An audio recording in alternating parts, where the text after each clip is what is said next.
Good morning, students. Today we are going to learn distributive pronoun that you can see here, and in this category that we can say these are distributive pronoun like each,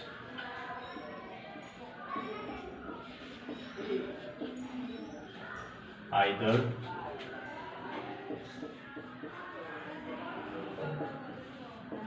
neither. अब इसमें हम तीनों का एक एक करके use देखेंगे कि इसका यूज कैसे किया जाता है इस सेंटेंस में। इच का जब हम यूज करते हैं सेंटेंस में तो इसका यूज कैसे किया जाता है।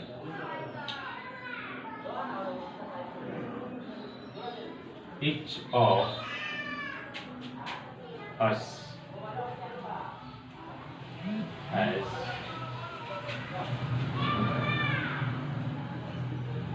played well. ठीक है,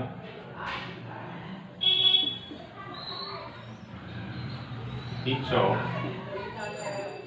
the students has got good marks. Okay.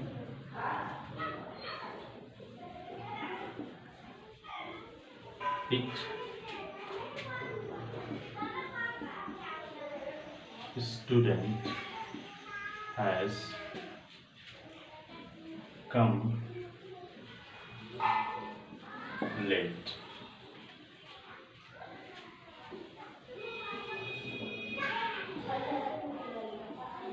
Each of them is guilty. ठीक है, यहाँ पे इच का जब भी हम यूज करते हैं तो इच का यूज जब किया जाता है किसी भी सेंटेंस में तो उसका यूज हर एक के लिए किया जाता है, हर एक के सेंस में किया जाता है, प्रत्येक के सेंस में किया जाता है। यानी कि किसी ग्रुप में से हर एक व्यक्ति का जब बात करते हैं तो उस केस में हम इच का यूज करते हैं। जैसे यहाँ पे हम यूज किए हैं इच ऑफ अस, यानी कि हम में से प्रत्येक जो है अच्छा खेला है। ठीक है, केवल एक ही नहीं खेला है, हर एक ने अच्छा खेला है। तो इस केस में जब हम यूज करते हैं तो यहाँ पे दूसरा चीज एक देखने को मिल रहा है, यहाँ पे जो यूज किया गया है यहाँ अस, जो कि प्लूरल नंबर का प्रोनाउन है। तो रियली में इस सेंटेंस में अगर देखा जाए तो अस जो है ये हमारा सब्जेक्ट नहीं है, क्योंकि इसमें रियल सब्जेक्ट जो होता है इच होता है और इच को हमेशा सिंगुलर कंसीडर किया जाता है, इसको सिंगुलर कंसीडर किया जाता है और इसी के अकॉर्डिंग हम वर्ब का यूज करते हैं, ना कि अस के अकॉर्डिंग। और इच जब यूज होगा और इसके बाद जो प्रोनाउन आएगा वो प्रोनाउन हमेशा ऑब्जेक्टिव केस में रहेगा, नॉमिनेटिव केस में नहीं रहेगा, क्योंकि ये ऑलरेडी इच जो है सब्जेक्ट का काम कर रहा है। तो ये इसका कॉम्प्लीमेंट कर सकते हैं, लेकिन ये इसका सब्जेक्ट नहीं है, इसीलिए यहाँ पे हम हैज का यूज किएंगे। उसी तरह इच ऑफ द स्टूडेंट्स। दूसरा चीज ये, जब इच के बाद ऑफ आता है और उसके बाद जब हम नाउन का यूज करते हैं तो वो नाउन जो होता है वो हमेशा प्लूरल नंबर का होना चाहिए। ये जो नाउन यहाँ पे हमने यूज किया है वो प्लूरल नंबर का होना चाहिए, सिंगुलर नंबर का नाउन का यूज नहीं किया जाता है। क्यों?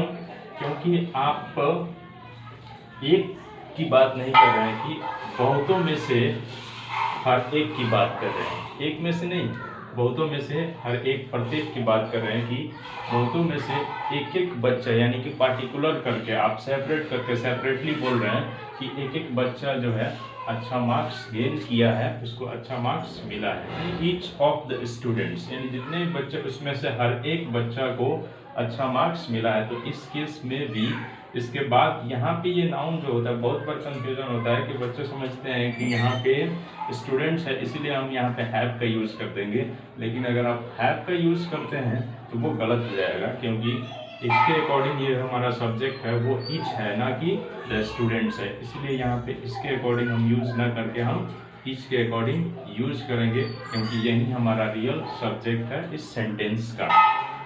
उसके बाद आता है जब इच के बाद हमको नाउन यूज करना है डायरेक्टली, यानी कि जब ऑफ ना आए, जब ऑफ ना आए तो उस केस में जब इच का हम यूज करेंगे तो वहाँ पे नाउन हमारा सिंगुलर नंबर का रहेगा, नाउन प्लूरल नंबर का नहीं रहता है। जैसे कि यहाँ पे आप देख रहे हैं इच का जो यूज किया गया है,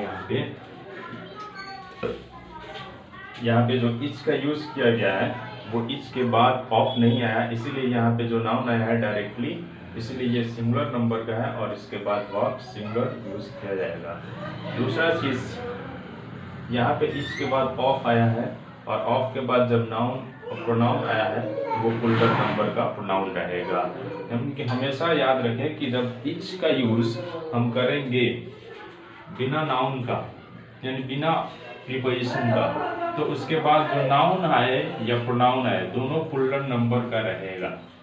जैसा कि यहाँ पे आप देख पा रहे हैं इच के बाद ऑफ आया है और यहाँ पे देन जो है प्लूरल नंबर का प्रोनाउन है, यहाँ पे सिंगुलर नंबर का नहीं होगा। अगर यहाँ पे हिम लिखते हैं तो गलत हो जाएगा, हर लिखेंगे तब भी गलत हो जाएगा, मी लिखेंगे तब भी गलत है। ये सब जो सेंटेंसेस है ऐसा नहीं होगा, क्योंकि आप बहुतों में से प्रत्येक की बात करते हैं, हर एक की बात करते हैं कि जो गिल्टी है। तो यहाँ हिम तो 1% के लिए होता है, तो एक में से गिल्टी नहीं हो सकता, एक में से बहुत कैसे हो सकता है, एक में से एक एक की काट के तो नहीं कहेंगे कि एक एक कर रहे हैं। उसी तरह हर का, मी का, ये सब सिंगल नंबर का है और ये प्लूरल नंबर का, इसीलिए इसके साथ होता है। लेकिन जहाँ तक बात है इसका इच स्टूडेंट, यहाँ पे आप इच के बाद स्टूडेंट इसलिए हुआ है क्योंकि ये जो है प्रोनाउन नहीं है, इच यहाँ पे प्रोनाउन का काम नहीं कर रहा है, यहाँ पे ये डेमोन्स्ट्रेटिव डिस्ट्रीब्यूटिव एडजेक्टिव है, ये डिस्ट्रीब्यूटिव एडजेक्टिव है। क्यों?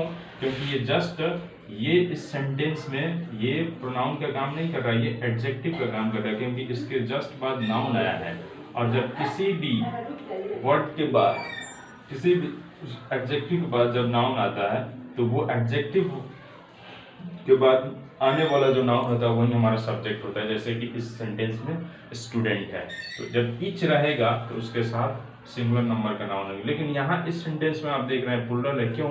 क्योंकि यहाँ पे ऑफ लगा हुआ है और ऑफ इसलिए लगा है कि बहुतों में से यहाँ पे बताया जा रहा है, इस केस में यूज किया गया। तो इस तरह से जब हम इच का यूज करते हैं तो डेमोन्स्ट्रेटिव एडजेक्टिव के रूप में भी काम करता है और डेमोन्स्ट्रेटिव डिस्ट्रीब्यूटिव एडजेक्टिव के रूप में भी काम करता है और डिस्ट्रीब्यूटिव एडजेक्टिव के भी रूप में काम करता है और प्रोनाउन के रूप में भी काम करता है। जब भी प्रोनाउन के रूप में काम करेगा तो इसके बाद ऑफ आएगा और वो उसके बाद प्लूरल नंबर का प्रोनाउन रहेगा। और दूसरा चीज, इसके बाद जो प्रोनाउन रहेगा वो ऑब्जेक्टिव केस का ही रहेगा, सब्जेक्टिव केस का नहीं रहेगा। उसके बाद है हमारा आइदर। उसके बाद जब हम आइदर का यूज करते हैं तो उसको हम देखेंगे।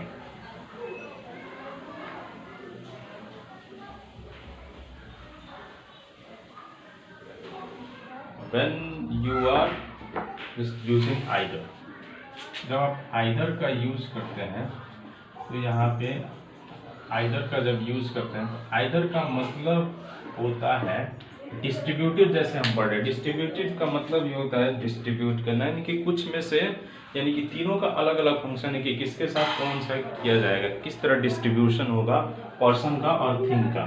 जैसे इसका यूज पर्सन के साथ भी होता है और थिंग्स के साथ भी होता है, लेकिन उससे ज़्यादा इम्पोर्टेंट ये है ये देखना इसका मीनिंग क्या। आइदर मीन्स होता है वन ऑफ टू, यानी कि दो में से एक, दो में से कोई एक, ठीक है।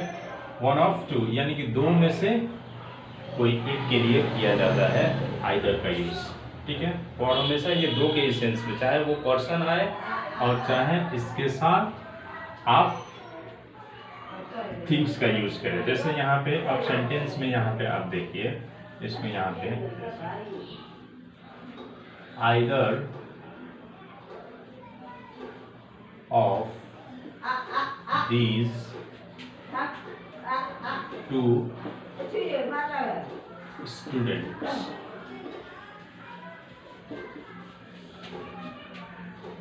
has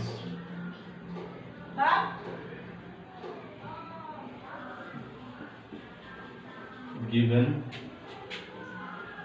me a book, यहाँ पे हमने यूज किया either of these two students has given me a book, यहाँ पे either का यूज किया गया। इन्होंने कहा ये जो होता है दोनों में से कोई एक, यानी कि जब दो की बात किया जाता है तो इस केस में यूज किया जाता है। दीज टू स्टूडेंट्स यहाँ पे यूज किया गया है, यानी कि दोनों नहीं, दोनों में से कोई एक, ठीक है ना, ये कोई भी हो सकता है, दोनों में से कोई भी हो सकता है। अब कौन है ये डिफाइंड नहीं, लेकिन इतना कंफर्म है कि दोनों की हम बात नहीं कर रहे, ये दोनों स्टूडेंट के बारे में हम बात नहीं कर रहे हैं, दोनों में से किसी एक की बात कर रहे हैं, इसीलिए यहाँ पे सिंगुलर नंबर का यूज हुआ है। यहाँ स्टूडेंट्स इसलिए यूज किया गया है क्योंकि ये टू की बात कर रहा है, टू स्टूडेंट्स है और दोनों में से कोई एक का मतलब होता है आइदर, इसीलिए यहाँ पे हम हैज का यूज किए हैं।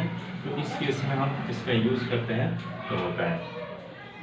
अगर यहाँ पे आप लिखेंगे आइदर ऑफ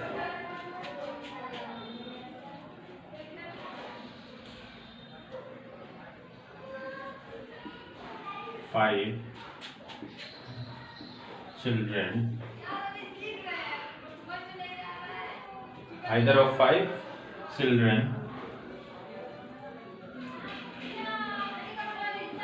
is playing, तो यहाँ पे एरर देखिए, यहाँ पे ये हो जाएगा आपका एरर क्या होगा 5, यानी कि आइदर का यूज 5 के लिए नहीं होता है।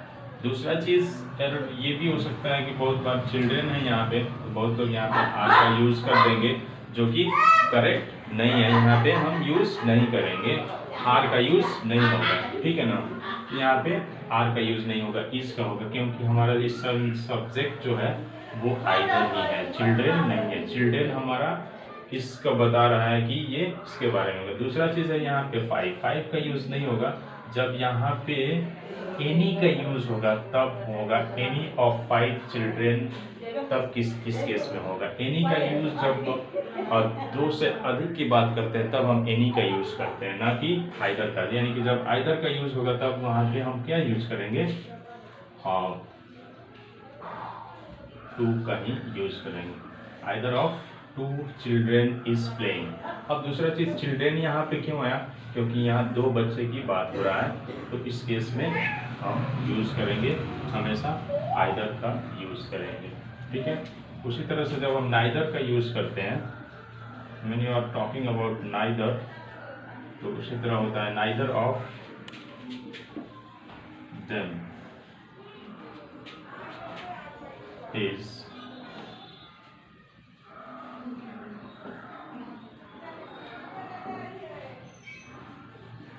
वर्किंग ऑनेस्टली, यहाँ पे यूज किया। यानी कि जब नाइदर लग गया तो यहाँ समझ जाएंगे कि ये किसके लिए आया है, 2 पर्सन के लिए यहाँ है, और इसके साथ जो वर्ब आएगा वो हमारा किस नंबर का रहेगा, सिंगुलर नंबर का वर्ब रहेगा, ना कि फुल्डर नंबर के। यहाँ पे फुल्डर नंबर का वर्ब का हम यूज नहीं करेंगे यहाँ पे, जैसे कि neither of them is working honestly, यानी कि 2 हैं, दोनों में से कोई भी ईमानदारी से काम नहीं करते हैं। नाइदर का मतलब होता है, नाइदर 2 के लिए होता है और दोनों में से कोई नहीं, उस केस में हम यूज करेंगे नाइदर का, यानी कि 2 के लिए हुआ और दोनों में से कोई, यानी नन ऑफ 2 का यूज सेंस में हम यूज करते हैं। और इसके साथ भी हम यूज करेंगे सिंगुलर नंबर का वर्ब, ना कि फुल्डर नंबर का वर्ब यूज करेंगे, ठीक है। कभी भी फुल्डर का यूज नहीं करेंगे, हमेशा सिंगुलर का यूज करेंगे।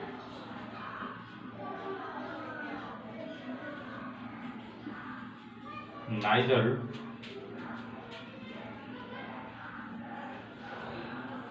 road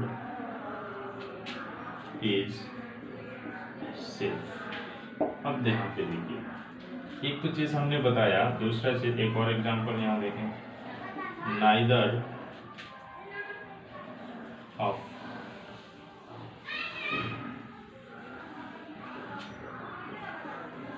these cows gives milk। अब यहाँ पे एक चीज यहाँ पे हम यूज किया है, यहाँ पे यूज किया है, दोनों में यहाँ पे डिफरेंस एक चीज दिख रहा है कि यहाँ पे जो नाइदर का यूज़ किया गया और उसके बाद रोड का यूज़ किया जो कि नाउन क्या है, सिंगुलर, लेकिन यहाँ नाइदर का यूज़ किया गया और यहाँ काउ का यूज़ किया जो कि प्लूरल है।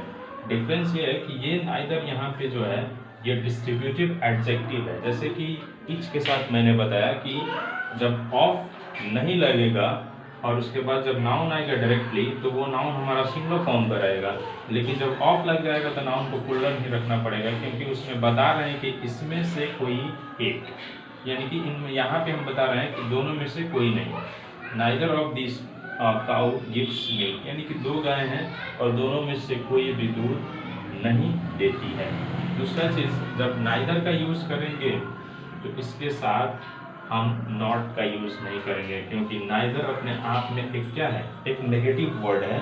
इसके साथ ज़रूरी नहीं है कि हम हमेशा, ज़रूरी नहीं होता है कि हर सेंटेंस में हम नॉट का यूज़ ही करें। उसी तरह से जब नाइदर का यूज़ होगा तो इसके साथ हम नॉट का यूज़ नहीं करेंगे। लेकिन जैसे एक एग्जांपल के साथ हम बता रहे हैं यहाँ पे, यहाँ देखिए, neither of us is not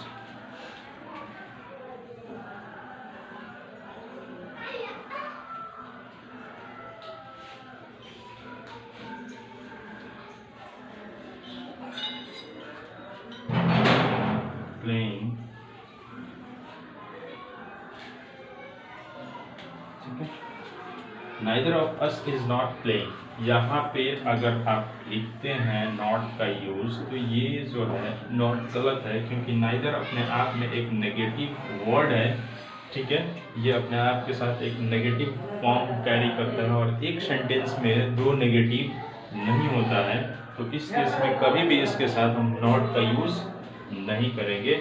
इसके साथ हम नॉट का यूज़, ये वैलिड नहीं होगा, इसको हम हटा देंगे, ठीक है। तो इस तरह से आप देखें कि आइदर का यूज़, नाइदर का यूज़ और ईच का यूज़ डिस्ट्रीब्यूटिव प्रोनाउन में कैसे किया जाता है।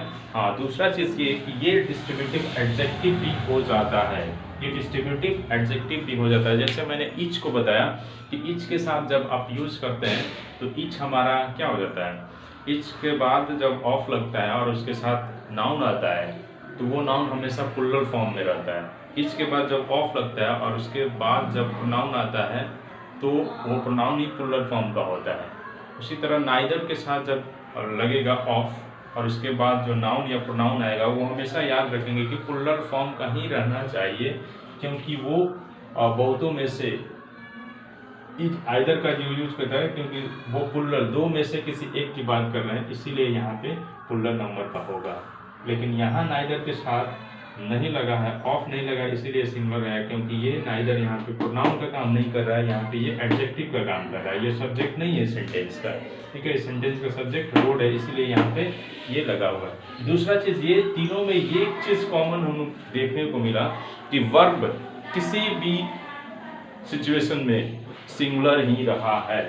चाहे कोई भी सेंटेंसेस देख ले, हर सिचुएशन में इसके साथ जो वर्ब रहता है वो सिंगुलर ही रहता है, चाहे इच हो, चाहे आइदर हो, चाहे नाइदर हो, ये तीनों के साथ वर्ब आपका नाउन सिंगुलर हो भी सकता है, प्लूरल भी हो सकता है, ठीक है। प्रोनाउन सिंगुलर भी हो सकता है, प्रोनाउन प्लूरल भी हो सकता है, लेकिन वर्ब हमेशा सिंगुलर रहेगा।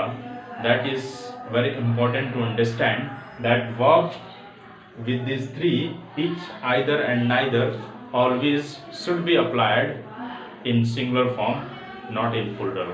Keep in your mind that it can be verb, pronoun and noun can be singular and plural according to the sentence, according to a structure of the sentence, but verb should be always in plural form in all cases. Thank you.